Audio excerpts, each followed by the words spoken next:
And just so everyone knows, we will be recording this session just so we can share with other families. So if you're not comfortable with having your face on the recording, feel free to turn your camera off if that's something that's more comfortable for you.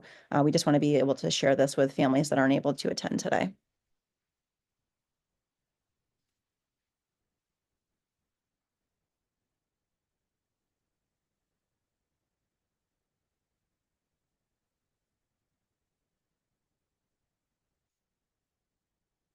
And Jess and Sarah, I can't see the chat on my end since I'm sharing my screen. So if you want to just share anything that you guys see in there.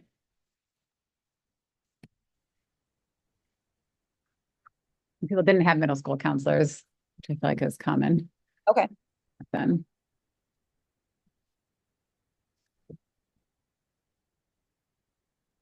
Some positive experiences, but most I feel like didn't have a middle school counselor or have no memory of their high school counselor either. I feel like it's kind of similar to probably our own experiences. Yeah, I would say Patricia DeVoe talks about being at a large high school, and it was easy for the guidance counselor to skip kids who didn't chase them. That was Mhm. my experience too. Yep. All right, got a couple more coming in. For those of you that are just joining us, we're just taking a minute or two to write in the chat some of our memories or experiences with our own counselors in middle and high school that we're probably referred to as guidance counselors. A lot of times when I tell people what I do for work and I say I'm a school counselor, they're like, oh, like a guidance counselor? And then like, yes, so that's what it was. And we'll talk about that, the kind of the evolution of the term and the change kind of in our name and the profession as we go into the presentation. But my only personal memory of my own school counselor in high school was going into his office and asking to change a level of a course. And he pointed to a box of files, said, find your name and just write on the document what you want to change and throw it back in there and you'll be all set. He didn't have a conversation with me. And that was, I think, because, again, the old kind of model of school counseling was they, I think, more saw students that were more at risk or struggling behaviorally or academically. And because I was a kid that kind of just did what I needed to do, I didn't see my counselor very often. And so, I knew in that moment, like didn't know anything about me. And I actually saw him several years ago at a 504 at my old school. So that was interesting. But that was my memory of my counselor from high school. All right, we're going to get started in just a minute.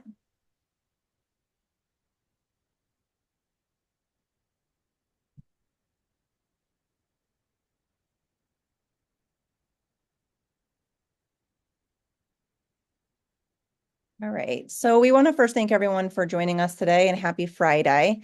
This is our first Coffee with the Counselor session, so hopefully you all have your coffee with you, and we hope that this is a good start to your work day.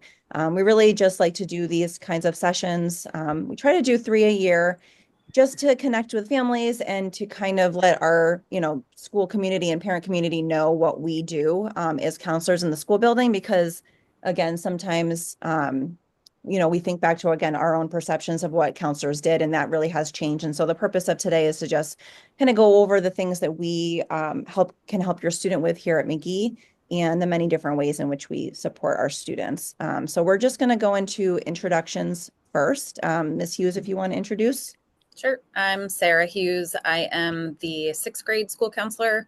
I've been here at McGee. This is my 24th year. I was one of the art teachers here for my first 14 years and then transitioned over to school counseling.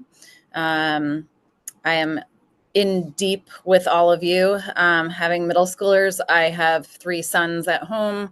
One is 7, one is in sixth grade, and one is in eighth grade. And so I definitely, it's a different experience, directing parents about, and collaborating with parents on their own children, but now to be kind of in deep with my own children in dealing with some of the same things has been a unique experience. Ms. Stevenson. So I'm Jessica Stevenson. I'm the seventh grade counselor this year.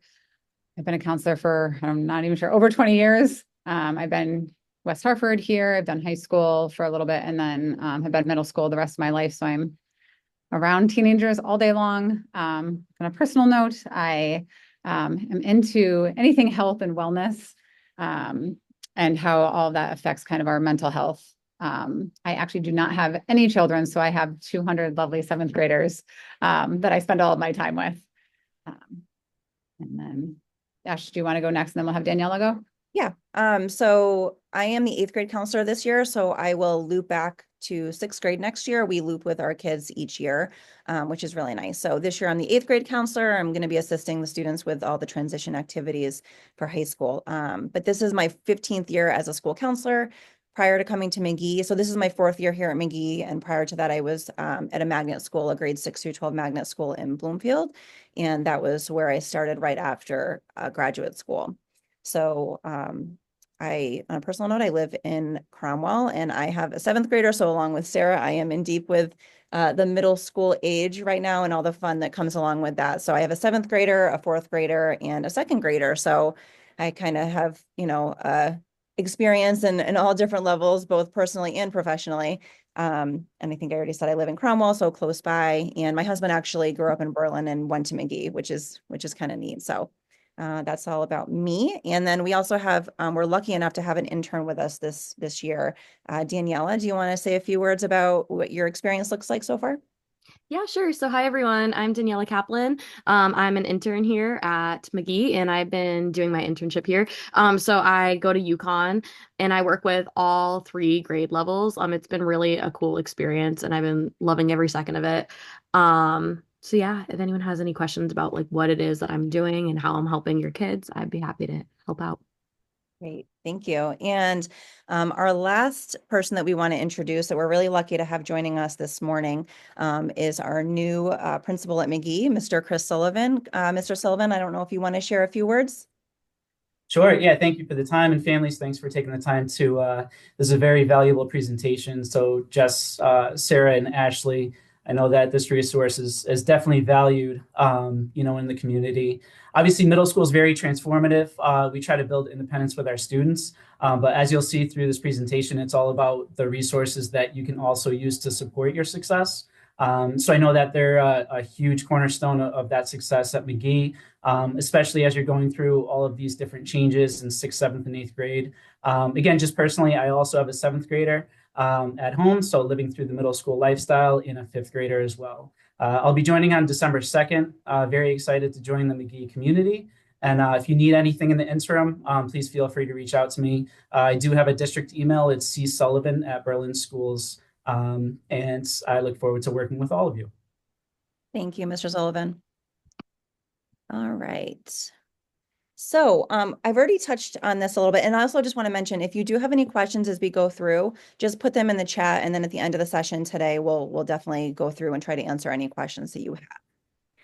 So just to touch base, again, going back to what we talked about with the differences kind of between the term guidance counselor and school counselor. So this is a pretty serious thing in our profession, I will say, and I think Sarah and Jess probably also had this experience and Daniela, you as well. So I went to UConn, and in our grad program, if we accidentally said the word guidance counselor, it was like our professor gave us a death stare almost, because so it was drilled into our heads and our minds that, like, if you're going into this profession, you need to refer to yourself as school counselor and correct everyone that uses the word guidance counselor.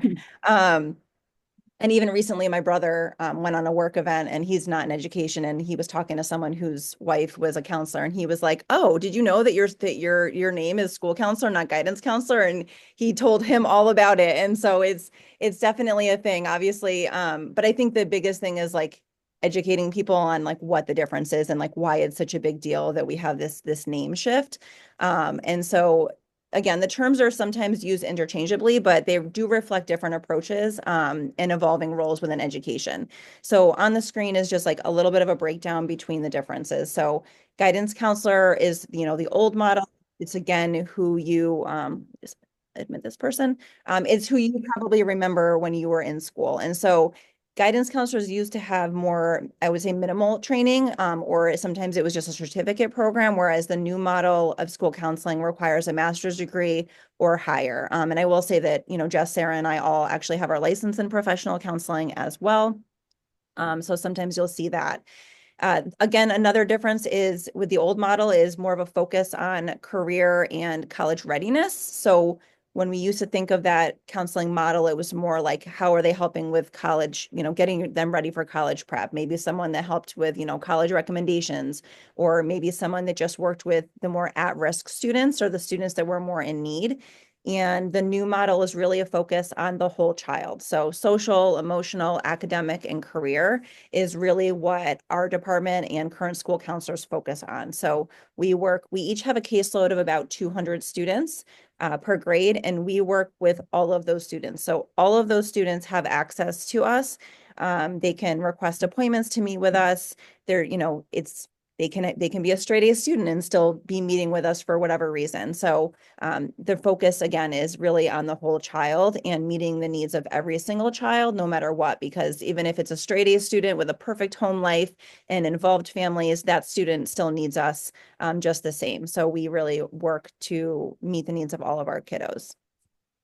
We also are part of a collaborative school team, whereas in the old model, school counselors really worked more in isolation, whereas we work with all stakeholders in the school. So each week we meet with our teams, our whole entire team of teachers, and we sit down and we talk about, concerns that may be coming up with students, or students that are doing really well that maybe, we want to recognize for different things. And so we really work with the teachers, we work with administration, we work with parents to support our students and really work together to provide that support.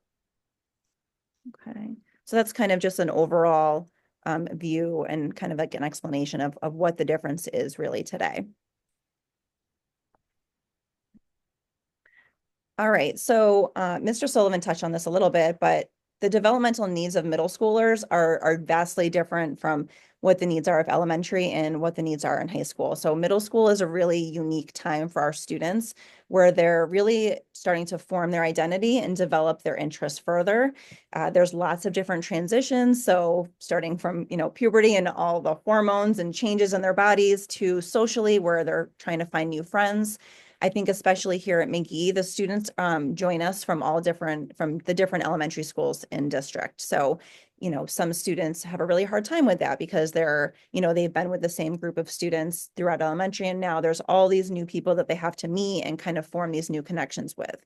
I think also some kids come in with their best friend from elementary school, and then they realize as kids grow and change that, maybe this person isn't, the best person for me right now at this moment in time of what I need.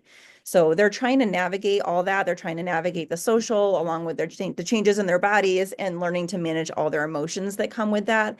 I think sometimes, and I myself see this with my own child, is, sometimes they come home and you're like, how was your day? And they're like, good, and walk away. And that's the extent of the conversation. And I think that really we need to meet kids with where they're at, with what they're ready to share. Sometimes they don't want to share everything that's going on at school. And I think as parents, we're like, well, I need to know everything that's going on at school. And I need to know everything that's going on with your friends. But sometimes we need to give kids a little bit of that leeway as they're getting older to kind of explore this newfound independence. And that's Ashley, can I interrupt you? Oh, yeah. Just because I know that some of the parents out there probably have experienced this or will, but I sent Ashley and Jess a screenshot the other day of my 8th grader. He's challenging. And I sent him an email, or not an email, a text that just said, have a great day. I love you. I believe in you. I'm here to support you. I'm so proud to be your mom. And his response back was, yep. So we're all there. They're not always the most pleasant, but we've experienced it. We see it, and we're here to support you during it.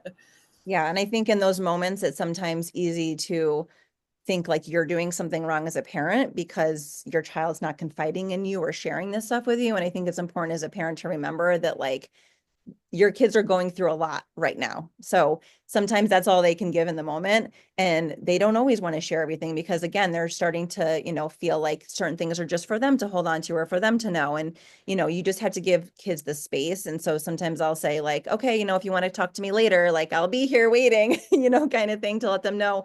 And kids will talk when they want to talk. It's just important to let kids know that you are there to listen and also not there to judge. So I think sometimes, and that's easier said than done, obviously, like, we all do that. But I think for some kids, they just want to know that, if they share something with you, that may not be something that's maybe putting themselves in the best light. Maybe they share something with you that they did that was wrong, or they made a mistake in class.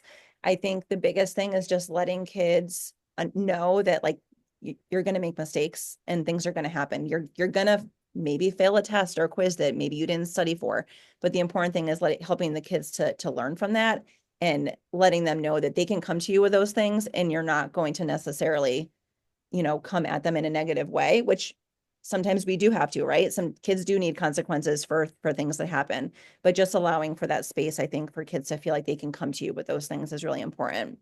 It's like also just kind of based on what you just said too, Ashley, like it's these 3 years that are important for them to be able to do that because like while we want our kids to do their very best academically and we help support them in that, they are going to do poorly on some things like Ashley said, and they don't have credit tied to it yet.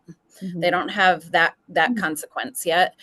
So these are where we want to build those like foundational skills so that when they do leave us and go off to Berlin High or wherever else they're, planning to go, and they do have consequences, tied to it that are bigger, something like credits and things like that for graduation, they're ready and have those skills built. And along with this, like we said, we know it's easier said than done. Because you're, especially if this is your first child in middle school, some of these things coming up are, brand new. I'm hoping by the time my second grader gets to middle school, I'm going to know everything about, and even Sarah and I that are, we're parents and we're middle school counselors. So it's like, sometimes at home, I'm like, I speak with my own kid and give advice that I wouldn't give to my, to my own students because you're in it. But helping your child to like learn to solve their own problems. And so this is a guide that we'll link in the chat for you and we can send out too along with the recording after the session. But this is just kind of like a guide if you're like really struggling at home with your child right now. Again, this isn't a fail-proof solution, but it might give you some different things to try. And again, we'll link it so you have the whole thing. But these are just some of the steps that we wanted to highlight. So helping your child to identify. What was that? I just linked it, so it's in there. Great. Okay. So helping your child to identify the actual problem and feelings. So if that happened to me, I would probably feel sad. Like, how are you feeling about it? So helping them to really, and we do this a little bit here at McGee with Ruler, which is our social emotional curriculum that, not all kids love. But it's the goal of it is to help kids identify those feelings. We use the mood meter here at school. So helping, them to learn how to identify in that moment. Like, were you feeling angry or were you feeling hurt and sad? Sometimes those things can go hand in hand. And a lot of times it comes from kids feeling hurt that can sometimes come out as anger. So helping them process those options. So talking to them about how you can solve that. So like, hey, like, this sounds like this was a tough situation today. So if this were to happen again next week, learning from today, like, how do you think you would handle it differently? Would you handle it differently? So again, you'll have this, Jess just said that she linked it in the chat, so you can feel free to take a look at this, but these are just some different ways and some steps to kind of help your child to get to that point, because again, they're coming from elementary where, they had a lot of adult assistance with helping them to solve their problems. And as they get to middle school and beyond, we really want kids to use their own skills that they have. And sometimes we need to remind the kids, like, you do have the skills for this and you do know how to work through this, but sometimes they need our guidance with it.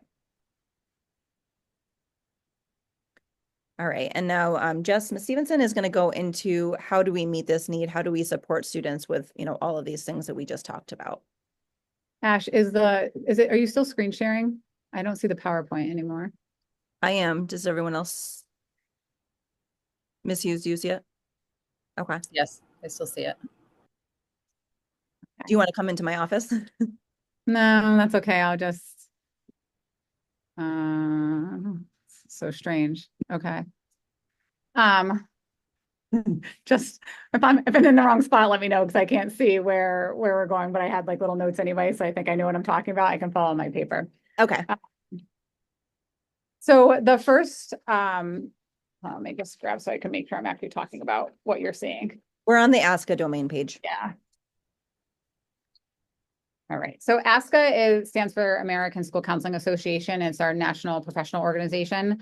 And we actually worked with a representative from ASCA a couple years ago to try to align our program with ASCA standards. So they have come up with guidelines and mindsets and behaviors that they feel like are very important for middle school students. And they cover 3 domains. So these are the 3 domains that we cover with students through our individual work with kids and also when we go into the classroom. The first one is academic. So really we're helping them set academic goals, plan, organize so that they're successful here at school. And then there is the personal social domain, which is managing all of their emotions and the social piece that kind of gets in the way lots of times of them being academically successful. And then the career domain at the middle school level, we've kind of adjusted to meet kind of the needs of the students. What we felt like they really needed was more self-exploration, learning about who they are as a person. So we cover that in different ways at each grade level. So really learning who they are, identifying strengths, what they're good at, and tying that in 8th grade as they start looking towards registering for classes and like what they're going to do later on in life.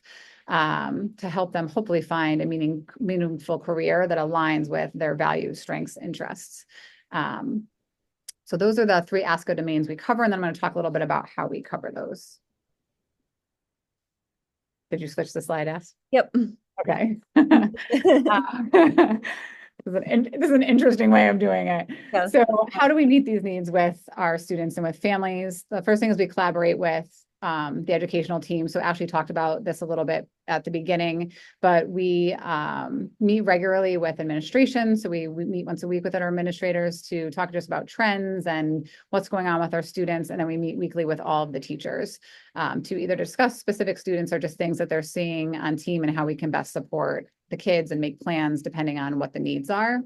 Providing proactive leadership. So really this is promoting a positive school culture and being part of that throughout the school day. So we have run programs like Kindness Day and the Start with Hello program, and we do a Girls on the Run team.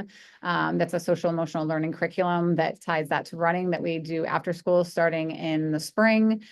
So we take a hand on kind of other bigger things that go on around the school to help with climate and culture.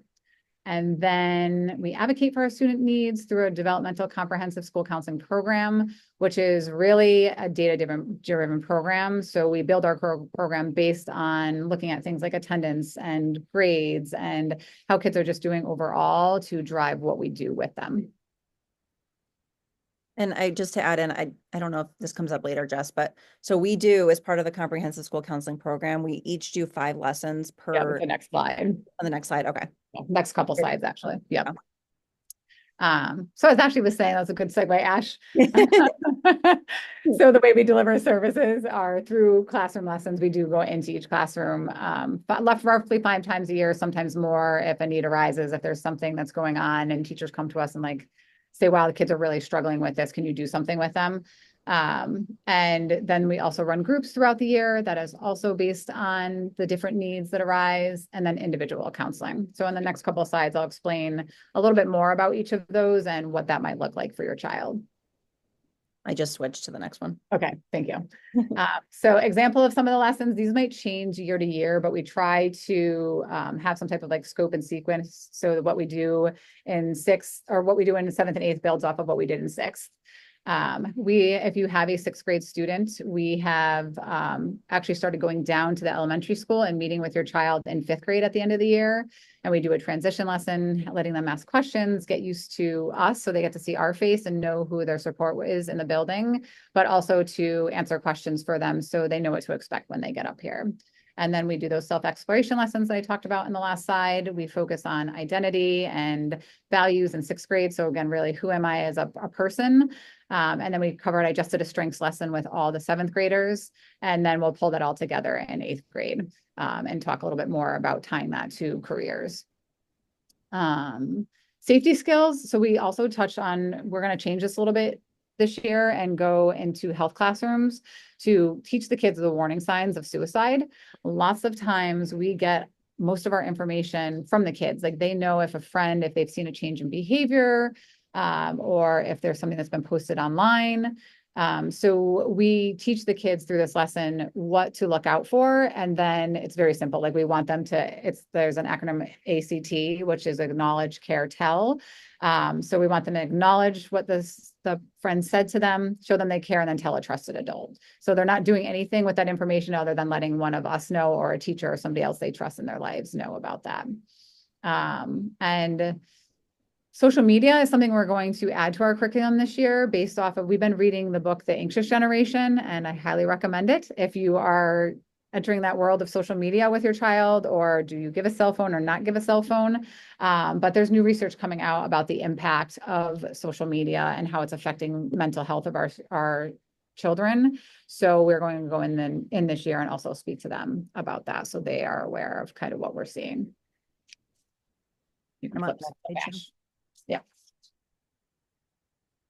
So we do several groups throughout the year, and these change year to year based on student needs and data. So these are just some examples of some of the things we might cover. I think in 8th grade right now, they've been doing a self-confidence group, and also in 7th.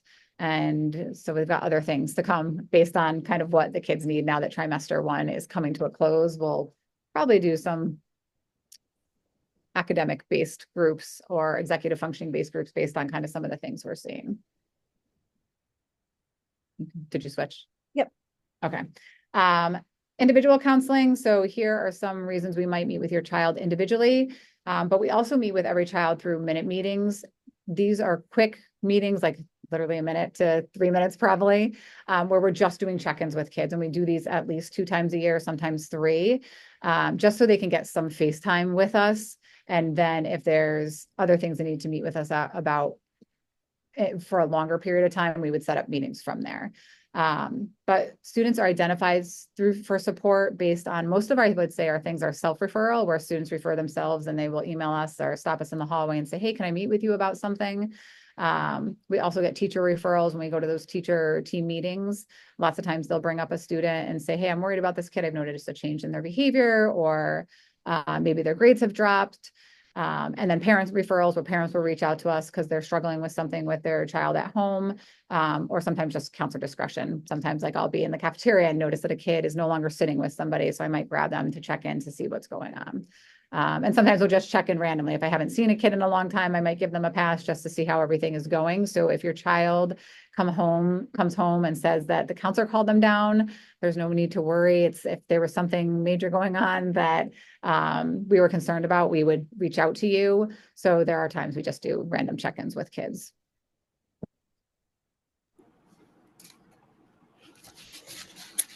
Can I just say one thing, Jess, about like that statement you just made? Yeah. Like we would reach out to you if there was something really serious going on. We definitely do a lot of talking to parents, but we do teach the kids about confidentiality, and they learn about it in their first lesson in 6th grade and sort of what it means, so that they're aware that, depending on what they're also sharing with us, that we are going to contact home. And then they also know that we are their person in the school, that if they someday just need to come and vent to us that they had a tough morning, arguing with mom, that we also are not calling you and telling you that happened.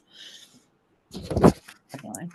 And I think too, that kind of goes back to trying to get the kids more independent. We want them to be able to problem solve. So if I feel like that's lots of times when kids self-refer, it's like the social situation is going on and my friends aren't talking to me, and can you help me kind of fix that? So we do a lot of that in our office, and those aren't necessarily things we would reach out about because the kids handle that on their own, and that's what we want them to do.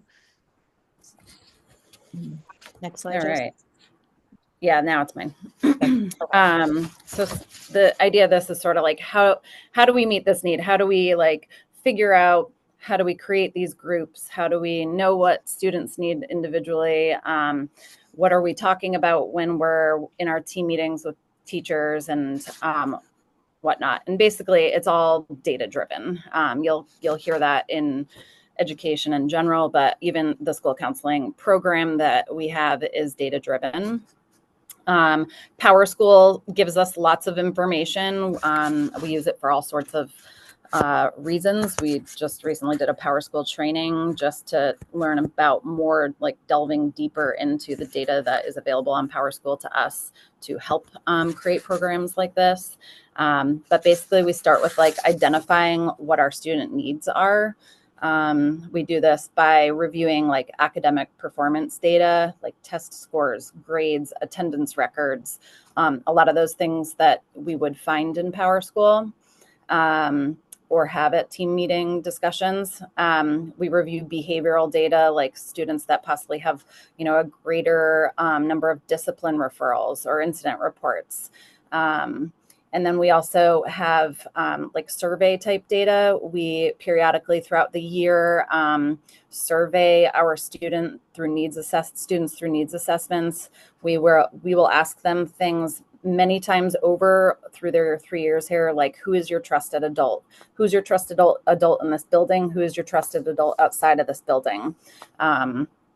Your kids will repeat that to you probably throughout their time here. We ask them about trusted adults a lot. But we'll also in these needs assessments ask them, like, do they feel that they would like to be part of a group because they recognize in themselves that they perhaps need help with organization or executive functioning type things, that kind of stuff. And we change these needs assessments over time, but they start right in the beginning of 6th grade. And then after we identify some of these student needs, we start to develop a program.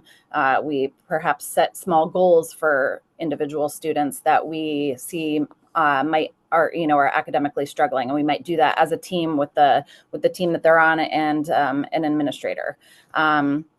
We might set goals just in that we run a grade report at the end of a trimester, and we see we have a group of students that are falling in a certain area grade wise, and maybe we want to pull them all together and do some sort of an academic support group. Jess and I were just talking this morning about she found a really nice executive functioning bunch of lessons, and we were thinking about a couple of groups of kids that we might be able to do something like that with once the trimester changes. So we'll identify the needs, develop the program, implement some sort of maybe curriculum, like I was just saying, and then we sort of monitor and adjust the program accordingly. An example that I have of this data collection and how it kind of goes through this process is, as you know, we were down an administrator this year for a little while. We commonly see the 6th grade in general come in and do a lot of reporting of things that go on. I don't want to call it tattletaling, but they don't, coming from elementary, they don't necessarily know what to do when something happens. Someone rolls their eyes at them or does something small like that. And we are really trying to promote independence. And so I go in, I teach a lesson called The Size of the Problem.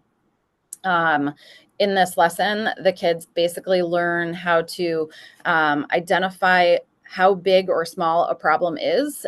We give them sort of criteria for a glitch or a non-problem, a small problem, a medium problem, and an emergency. And from there, they learned, some strategies of what they could do in that moment, and what they should, expect for, like, do they need adult interaction for these problems, et cetera. In the beginning of this year, like I said, down an administrator, we were seeing lots and lots of write-ups. A lot of them were 6th grade, identifying things. And we, work with these students, but we like to develop a program that will sort of like teach this skill to everyone. From there, we decided that we would like to somehow help kids process these issues on their own. We are doing the ruler curriculum that Jess mentioned earlier. I think all of your elementary school kiddos had ruler before coming here. We're continuing it here. We are giving them strategies. We just had a lesson last week where they talked about strategies for when things are going wrong.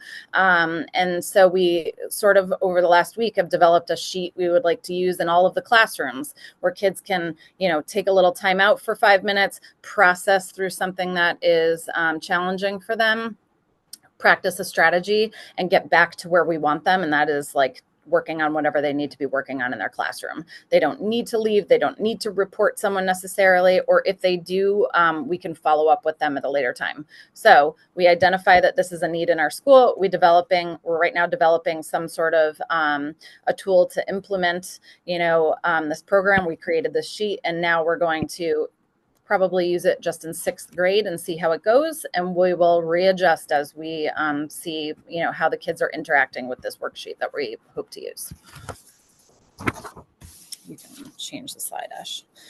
So we do a lot of collaboration. I would say so much of our job is collaborating with other people within the building and outside the building, parents, students, teachers, administration, the community, outside counselors, et cetera. I will say, like, students, when we're teaching them what a school counselor is, that's also a lesson they get in the very first couple weeks of 6th grade, because they don't have a school counselor in our elementary schools. We really just sit and talk to them about like what we do. And often kids will hear our lesson, and at the end they're like, all right, so you're like my school lawyer. And I'm like, well, no, I'm not like your school lawyer. I'm more like your school mom. But they get to know what we do and what they can come to us about and how we will help support them. And just one other piece to mention too with collaborative partnerships, we do also partner with outside school counselors.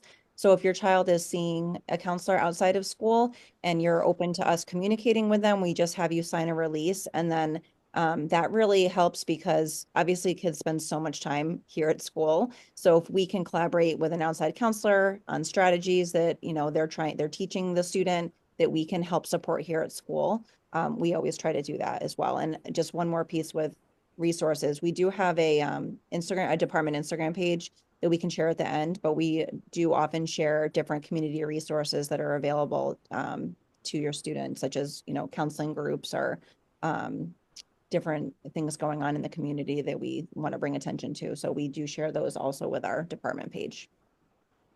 Thanks, Ash. We can change that to the next one. So again, collaborating with parents, consultation is so that we can share insights, strategies, resources to support students' academic, social, and emotional needs. I really like collaborating with parents, like, your child best. So it's really important for us to it's like you share, we share, to help come up with problem solving techniques. We might have some great ideas, and you also will have some great ideas that you can share with us.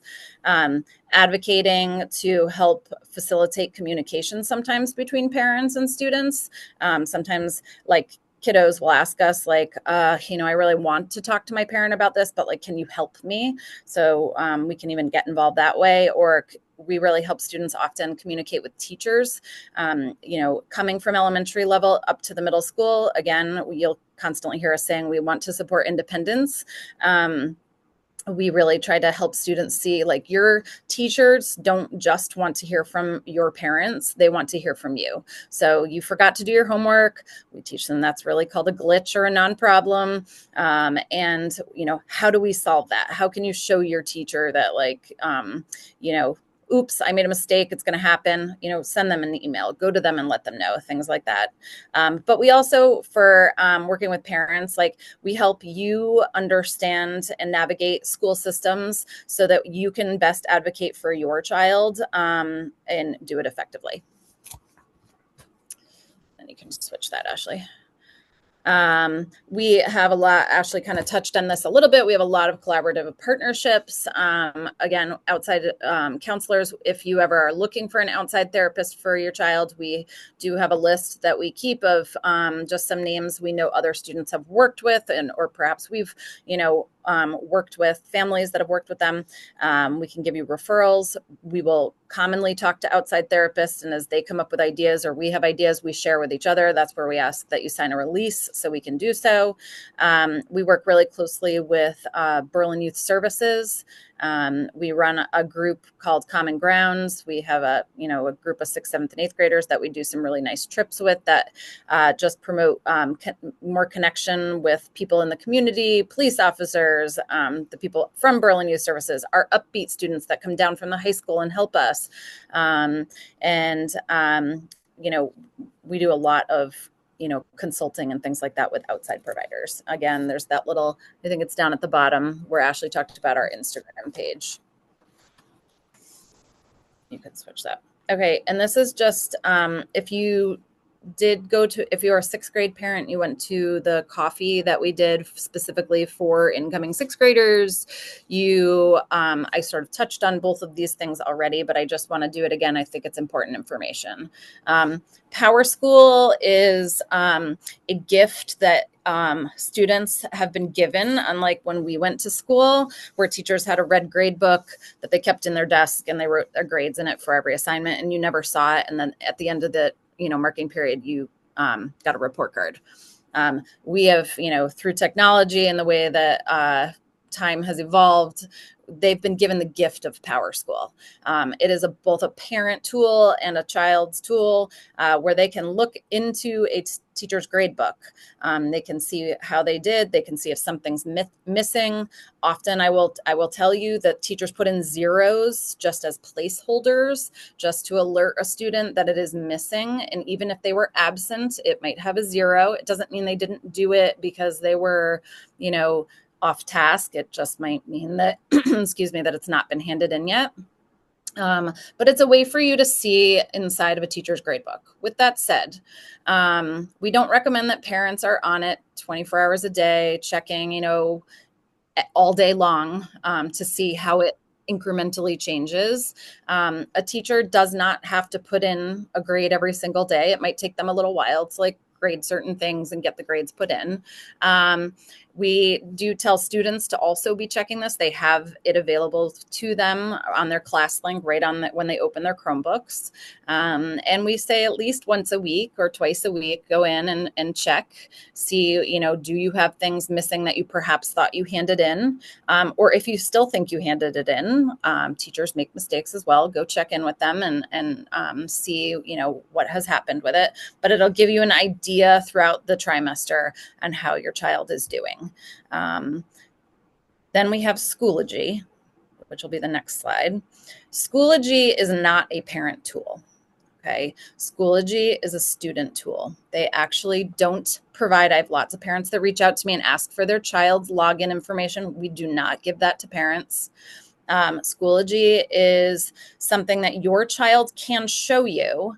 Have them open up their Chromebook onto their class link, and they will show you what Schoology looks like. Some school districts use Google Classroom. It is very similar. Schoology is well organized. It'll give you a glimpse into how your children, what they're learning each day. All of each teacher's Schoology accounts are set up exactly the same. There will be a folder for the week that you're discussing. Inside of the folder will give you each of the assignments that they're working on. If there's a PowerPoint slide presentation, it might be in there. It's a nice tool, I will say, if you have a kiddo that's not feeling 100%, but so they're not coming to school for the day, but they're also, in the middle of the day feeling a little bit better. They can actually go onto their Schoology and usually see what it is that their class did that day. If they're feeling well enough that they would like to attempt an assignment that's in there that was done that day, they can also do that. But Schoology is it's not something that parents get access to. Down the right-hand side of Schoology, when they pull it open for you, you'll see a running calendar of all the assignments. I know with my own son's school district, they don't use Schoology, they use Google Classroom, which is less organized. But I use it often to go into his Power School, and I'll be like, Ben, it says this is still missing. And he'll be like, I don't know where it is. And then I'll drag him into his Google Classroom and we'll go in there, and all of the assignments for the most part are in there. Math is one of those areas that often a lot of it is still paper pencil. So it may not all be in there in a class like math, but most of our other subjects, all assignments are in there, and many of them are even submitted right on Schoology. So students will open up a link to an assignment, fill out the assignment, and submit it right in Schoology. These are all of our contacts and our phone numbers. If you ever have an emergency or something, I would suggest calling the front office, because often it goes right to our voicemails, but we're happy to always call you back in a pretty short period of time. Again, if you use Instagram, follow our Instagram. It usually has a lot of great resources and photos of things that go on throughout the day, but please don't ever hesitate to reach out. Like we said before, we do a lot of what we do is communicating with home and parents and collaborating with people outside of school. We appreciate it. You can go. Sorry, if I can just add in one thing too. Yeah. So you can see our emails. It's all first initial, last name. So that's the same thing for your child's teachers. You can also email directly through PowerSchool. So sometimes we talk about chain of command. So we are here to help support you and your child. But if there's something specifically going on in class, or you have a question about, why did they get a bad grade on this assignment, or, how are they prepared for this quiz? We always recommend that you start with the teacher first, because obviously the teacher is going to know, like, we're going to then have to just go to the teacher and ask the teacher to contact you. So we do encourage parents to reach out to teachers first. Email is best because they can't typically answer outside calls during the school day, but typically teachers get back to parents within, I would say definitely within 48 hours, depending on when you email. If you email on the weekend, then usually on a Monday, you should get a response. But teachers definitely want to collaborate and communicate as well. If you're not, hearing back from a teacher, or you feel like it's something, that really just needs to be discussed with one of us first, and obviously, reach out to us, and we're easy to get in touch with. Yeah. We have a few minutes left. If anyone has any questions, feel free to, you're welcome to just ask it out loud, or if you feel more comfortable writing it in the chat, we're happy to answer whatever we can for you.